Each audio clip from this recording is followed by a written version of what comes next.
એના DJI sir છે, એમના વાઇફ છે, અને આવું સરસ અમને આધ્યાત્મિક એનર્જી આપી એ બદલ આપનો ખૂબ ખૂબ આભાર. જય સાઈનાથ.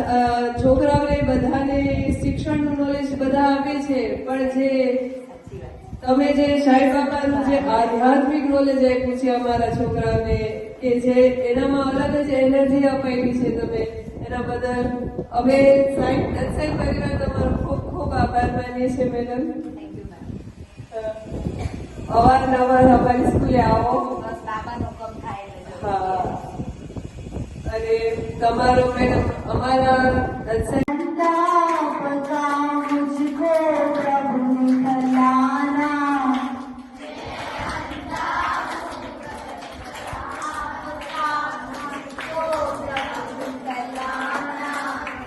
साई रहम नजर करना, बच्चों का पालन करना,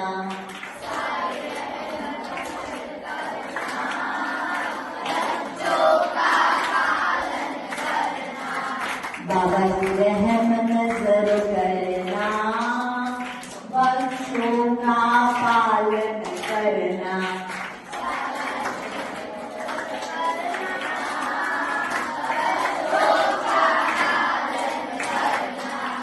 साई रहम नजर करना, बच्चों का पालन करना,